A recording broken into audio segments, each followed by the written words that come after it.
Hi, welcome again. That's my baby on there to Tumor Talk. And today we're going to be talking about financial literacy for the family, teaching the family the knowledge about financial literacy. It's such an important piece. And that's really what we're doing and what was done for us. And I have Mother Tumor here with me again today. We're honored and blessed to have her. This is not necessarily her space of comfort, but she's doing amazing, guys. I'm so honored to have her here. So we're just going to go ahead and get started. As we talked the last time, we discussed about Dad and the things that he would bring us into the fold when it comes to the finances and how important that is to invest and to be prepared, to be good stewards. So we want to go a little bit deeper into one particular area when we talk about financial literacy for the family. This, I think, is traditional. It should be something that is done on a regular. It's important to share with your family the latest. Finances change just like I say technology. I'm an IT techie head, and I know that in technology, what was last year is no longer this year. You got to stay relevant and be engaged in it in order to be able to utilize it to the best of your ability. That's how now everyone's using AI and so forth. So with that, finances are the same thing when it comes to understanding where you should be today and how you're preparing for tomorrow is knowing the knowledge. And as a family, you should be incorporating that in your regular discussions, checking in on those young people, all the way down to the babies, our grandbabies. We're saying, how do we give examples for Carlea and Ileana and Nina, who's now the newest baby? How do we give examples for their minds to kind of comprehend and live that life before them so that they can learn some really good habits around their finances? And I think it's more important now than ever to have this kind of discussion. So, Mom, when I talk about financial literacy in the family, what comes to mind for you? Well, I think all the kids should be involved in the finance part of their lives. You need it every day and you need it in the future. Yeah. And they have to be taught when they're small. And that's our job. Right. We've learned and we could pass it on. It's like a tradition, you pass it on. And they don't know unless you tell them and show them. Right. The most important thing is to show them. So I think being young is the best a time to start teaching them. Mm-hmm. And because as they grow up, you give them everything and you don't teach them the important things about life. And you have to have money to live. And you want to pass it on. So you have to start early and teach them. Yeah. So, yes, I think Kalia can't have everything that she wants. What? But you can, let her know you can pick out the most important thing. Mm-hmm. And then get that. And they'll learn that I can't get all of this. I need to save. And you can't spend your money twice. That's the main thing they should know. And that's a good segue because the first topic around it, I wanted to we're just kind of touch on each one of them. But, budgeting. I think my father, out of everything, coming out the womb, we kind of understood about budgeting. And if it's not in the budget or you have not prepared to have this to happen, it's not happening. So I think planning helps you to be successful, right? Right. And it also taught me how to not feel privileged, that this is a part that I can play in earning the things that I got and the things that I was able to achieve. My participation in it was important and understanding what level that was at. So if I told my father I saw something that I wanted, he made the decision if this is the time that I'm just going to get this for her, or this is the time I need her to learn a lesson. And he might have me to borrow a portion of what I'm getting ready to get. And he could pay for it, you guys. Take care of it. Yep. Not a problem. But the lesson in it was I had to have value in what I was going to get, whether it be a new bike. Say it was that. And he's like, I want you to do $5 towards this new bike. $5. Like, where am I gonna get $5 from? But my aunt gave me money. We got chores. There's things that I did. I told you guys about the cans. So I had different ways. Birthdays came around. I needed to go ahead and take the portion of mine, put it to the side so that I can put in with the same investment in a bike for me. So it just helped me to not be in a position of not appreciating it or feeling like somebody owed me something. It gave me a drive on the inside that I accomplished this too. I am as invested in this as my father is. That's some kind of love, because that helped me to do that on every level that he began to teach it, even as an adult. So do you say that's the same that you saw in our household when he helped us around budgeting? Even though I didn't know all the bills, he kind of incorporated me at the place that I was as a child to help me to understand where to begin. I think that was important because you learned something from that. I did. And if kids don't get that, they don't understand how to save. They think you're supposed to hand it to them, and they don't value it. Yes, I think that's They key. don't learn anything from it when you do that. So it's important. They might not understand, but if you keep doing it, they'll understand what you're trying to do. Yes, and he was real honest about teaching what y'all need to learn, and yeah, over and over. It wasn't if you didn't get it, you're gonna repeat it until you get it. Yeah, and I think that was very important. Yeah, it was yes. Good. Yep, it was good. You want long lessons because I think when I'm making decisions as an adult, or when I'm going through college, or even as a high school student, I wasn't always with my parents. I wasn't always up under their voice, but their teachings remained with me, and I conducted myself accordingly. It really helped to shape me as a person, as a leader in the community. Becoming a servant first, right at home, and appreciating all of the village coming together so I can accomplish a goal was powerful. When we come together, how powerful that is. And you should have some ownership in it. No one should be just giving you something. Right. There's a piece that's missed when you don't learn that. And it's trying to catch that up once you become an adult is tough. When you haven't been taught that, and you find that y'all understand debt and things that you wake up in the mornings just not even want to see your phone ring because of certain things you just didn't have the discipline for. It's never too late. Budgeting is important. So as a family, we budget. So we're talking, it goes right into understanding credit and debt, like I just said.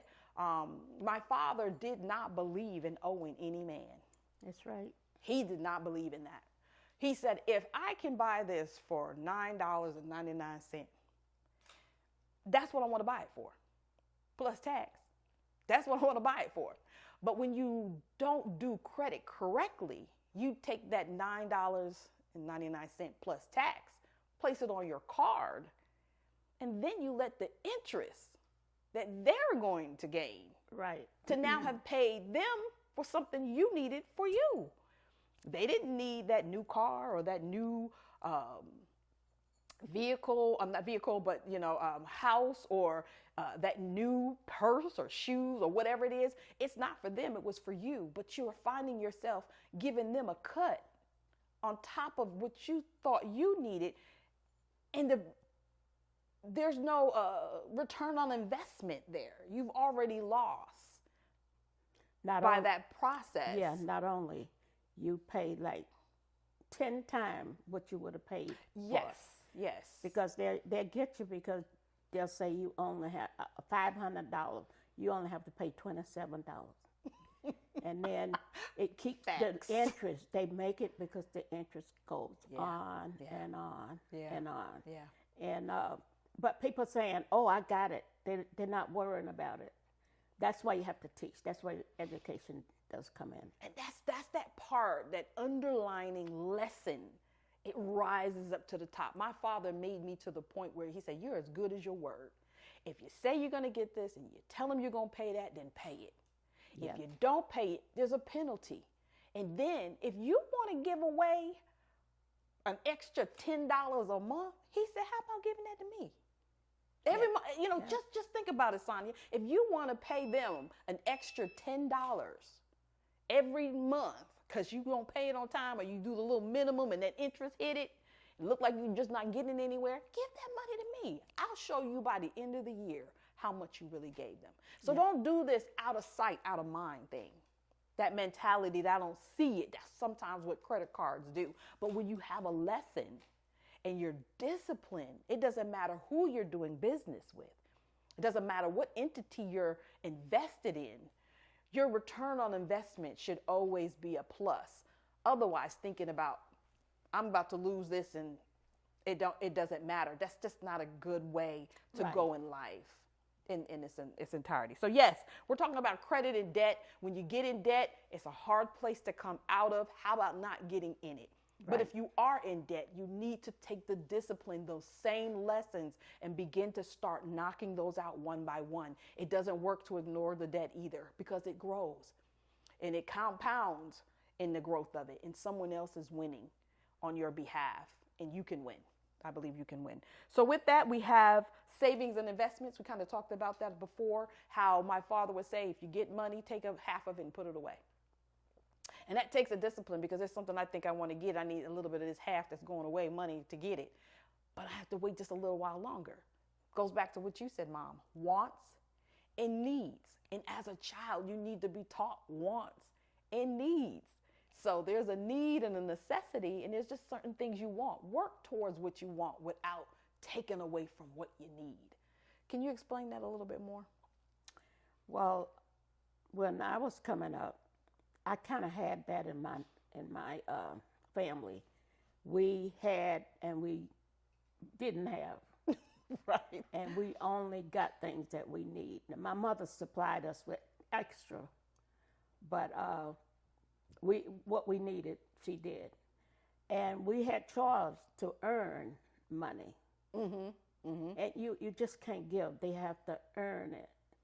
And but yeah, I think it's important to not get what you want all the time. Yeah, I agree. And I think that's something that's possibly missing in today's teaching of our children. And we're starting to see the fallout of that is getting whatever you want, when you want, however you want. And that's just not life. And how many you want. How many. That's not reality. That's really not the reality. And the world will teach you that fairly quickly once you get out from under that person who does that on a regular. That's not a good posturing to have. And I like what you said. We had chores. Kids don't have chores no more. They just want you to give them an allowance. Give me this every month, and you're supposed to give this to me because it's what I need and what I'm going to go do with it. That's your job. No, my job is to help you, teach you how to survive after you leave here. I only have a certain amount of time to do this with you. That's and right. My dad took that to the fullest with me, y'all. To the fullest. And so I have certain ways about me that sometimes I have to adjust a bit because I'm really stern in it. And even as life has changed, my father was really on to the long haul. He didn't take risk. He wasn't playing with his money. Nope. But we've learned, and I'm a little more educated around other areas where investments can be a risk and be a great win when it comes back. But some of the core principles that he's taught me, I stay true to that, even when I'm taking a leap of faith on something that I see that's a risk for a greater return. So I do agree, Mom. You guys in the past learned, and that's why I feel my father was the way he was. And people, you can knock him if you want. He owed no man. Nobody. You can sit up here and tell me you have your house, you've got your children, you got food on the table, you're able to go to the bank and ask for anything you want or desire, your cars are paid for. He left here in a good position. And God even speaks about owing no man. Didn't owe anybody. The Lord speaks about that. You know, so the proof is in the pudding when it comes to that. I've seen him and lived the life with him, and I've watched how he cared for his wife and made a great positioning for her to be able to retire herself. And so I take those lessons to heart, and I know that they stand pretty solid on what they say. You can take it to the bank. That thing is true. Yep. Financial goals. We talked about saving, teaching those financial responsibilities is kind of what we're covering here. And my girls and my kids and your grandkids, between our blended family, I'm always saying to Maya Bates, take If I send you something, honey, I want you to take half of this and put it away. And it's important for her to do that. They like their clothes. They them Sheen babies, and they look good. They know how to put it together. But I want them to be able to, sustain and, have that stability even after when that, allowance is no longer in the process. I think that's important because, as I said before, Sarah always started an account for the grand. Oh, yeah. And absolutely. He said, don't spend it. When it matures, turn it over. Turn it over. Add to it if you got the extra money. And just believe it's not there. Don't even think about going to get it. Because I remember Maya saying, when did that money mature? I say no, it has to stay in there 5 years, because that's what we did it for 5 years. And I say when it does mature, 2025 it does. Then turn it over and have money to add to it. Yeah. And keep adding. Yeah. Keep adding. And when it gets so big, split it. Don't leave it all over there. Split it and put it in another account.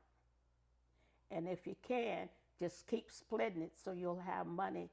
If the interest rate goes up, you can start an account and not have to bother the money that you already invested. Yes, and that's so important, guys. Catch this.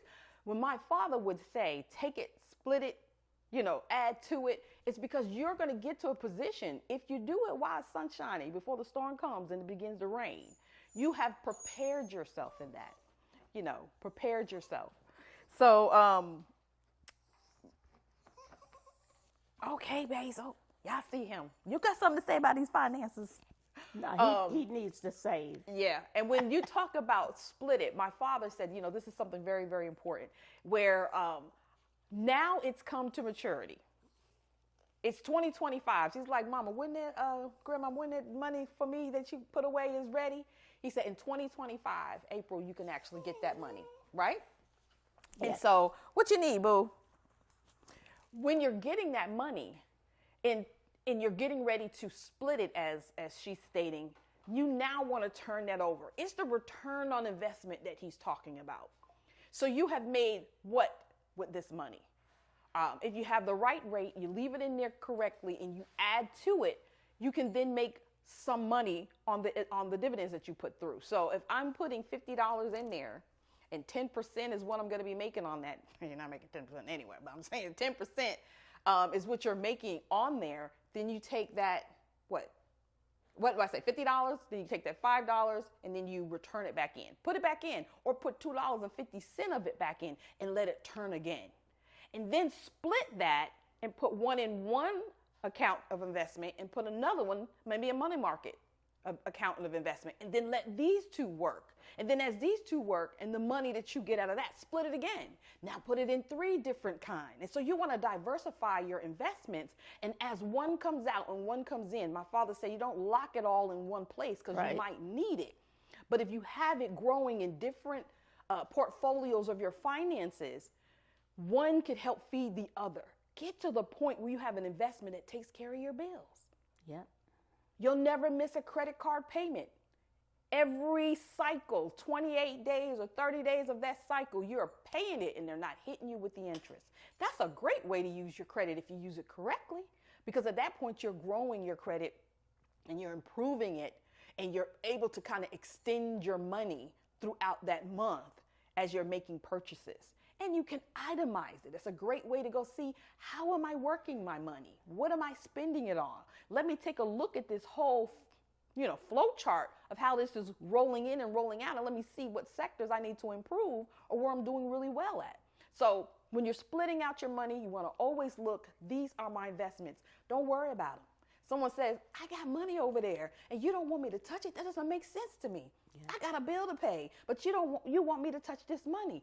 If you touch your retirement, if you spend all of your Social Security or your pensions, if you don't have a dime left, trouble, challenges, storm, Life keeps lifing. It's coming. Yes. You just want to be prepared and do it while you can. Don't get in a big check and then just spend it because you can. Think about your needs and what you're trying to prepare for. And see, a lot of people will take $2,000, $3,000, $5,000 and go on cruises.